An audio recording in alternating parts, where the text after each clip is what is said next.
आपदामपहर्तारं दातारं सर्वसम्पदां लोकाभिरामं श्रीरामं भूयो भूयो नमाम्यहम्। समादरणीय सम्पूर्ण दर्शकवृन्द प्रातःकालीन हार्दिक अभिवादन। इमेज च्यानलको शुभ बिहानी कार्यक्रम मार्फत हामी समुपस्थित भइसकेका छौँ। ब्रह्म मुहुर्तमा उठेर हामीले हात हेर्नु पर्दछ, आफ्नो हात आफै हेर्नु पर्दछ। हामीले आफ्नो हात वास्तवमा हेर्ने आफै हो, तर कहिलेकाहीँ मेरो भाग्य कस्तो छ भनेर हामीले ज्योतिषी कहाँ गएर हाम्रो हात देखाउँछौँ। हाम्रो हात हेरेर ज्योतिष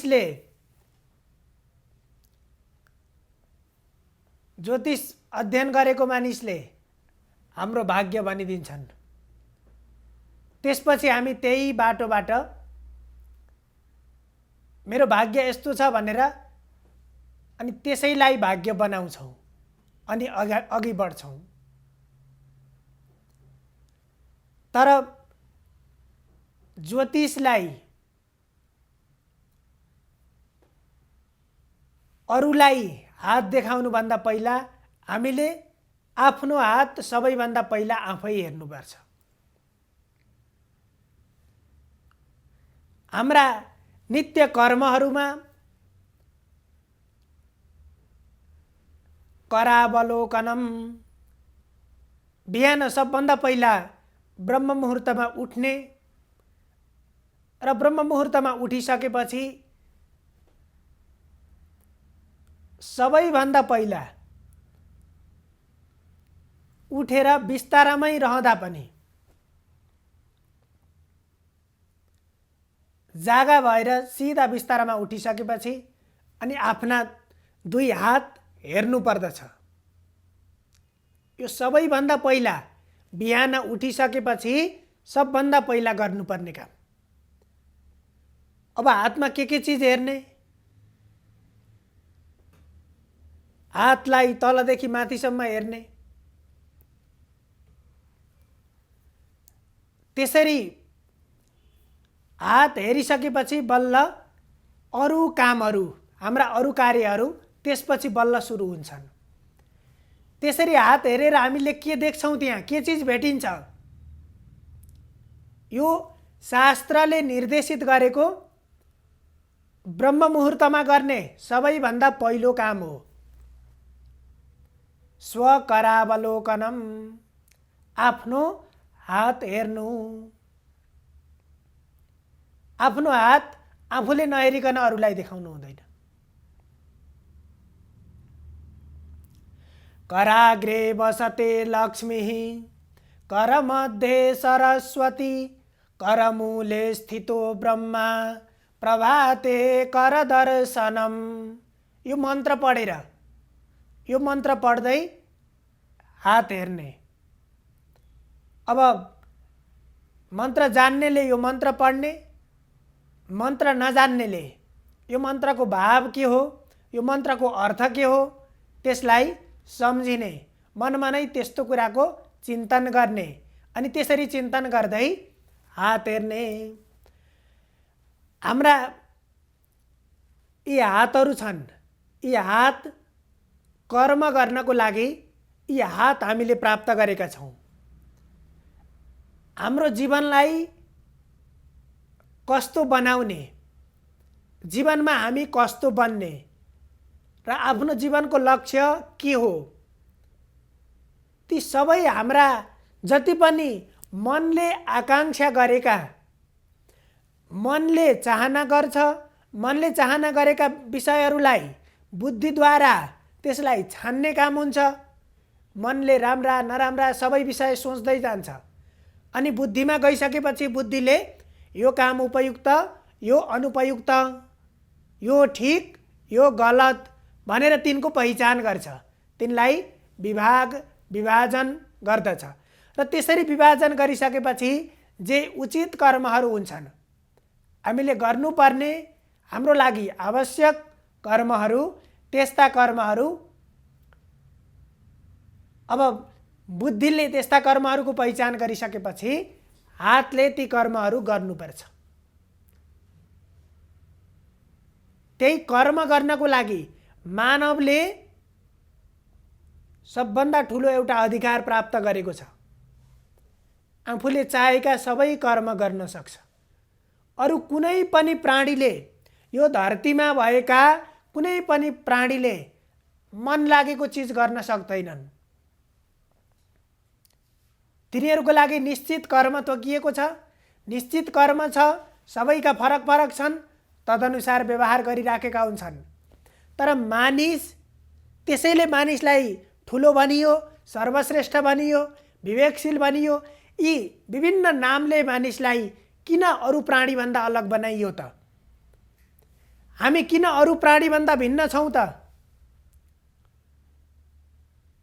भन्दा मानिसले आफूले चाहेको जुनसुकै कर्म गर्न पनि मानिसले सक्छ। जुनसुकै कर्म गर्न पनि मानिस स्वतन्त्र छ। राम्रा गर्न पनि स्वतन्त्र छ, नराम्रा काम गर्न पनि मानिस स्वतन्त्र छ। त्यसको परिणाम फेरि फरक हुन्छ। त्यो त जस्तो कर्म गरो त्यस्तै फल भेटिन्छ। रिठ्ठाको बोट रोपेर कहाँ फल्दछ कागती। रोप्ने बेलामा एउटा बीज लगेर रोप्ने, अनि अर्कै फल त्यो वृक्षबाट आश गरेर कहिले पाइन्छ? त्यो पाइँदैन। हामी स्वतन्त्र छौँ। जुनसुकै काम गर्न पनि हामी स्वतन्त्र छौँ। हामीलाई कसैले छेक्दैन। त्यो स्वतन्त्रता मानव जन्मसँगै हामीले लिएर आएका छौँ। त्यसको उपयुक्तता र अनुपयुक्तता, त्यसको विचार गरेर अनि हामी कर्म गर्नुपर्छ। त्यसरी काम गरेपछि हाम्रो यो जीवन त सुखी बन्छ, यो जीवन सहज बन्छ। हाम्रो यो जीवन मात्रै नभएर, अहिलेको अवस्था मात्रै नभएर सम्पूर्ण जीवन सहज बन्छ। त्यसरी हामीले चिन्तन त्यस्ता कुराको गर्नुपर्छ। ती बुद्धिद्वारा परिष्कृत भएका ती विचारहरू, ती आकांक्षाहरू पूरा गर्नको लागि कर्म ज्यायो ह्य कर्मणः, भगवान श्रीकृष्णले भन्नुभयो, काम नगरिकन होइन, काम गरेर बस्नुपर्छ। कर्म नै श्रेष्ठ छ। त्यसो भएर तिमीले कर्म गर।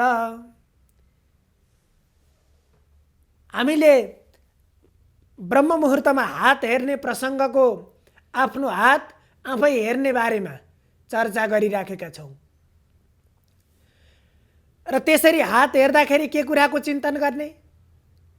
कराग्रे वसते लक्ष्मी, हातको सबैभन्दा अगाडिको अग्रभागमा लक्ष्मी माताको बास हुन्छ। त्यहाँ लक्ष्मीलाई सम्झनुपर्छ। लक्ष्मी भनेको सम्पन्नता। हामीले जीवनमा चाहेको, सबैले जीवनमा के चाहेको हुन्छ? एउटा सम्पन्नता चाहेको हुन्छ।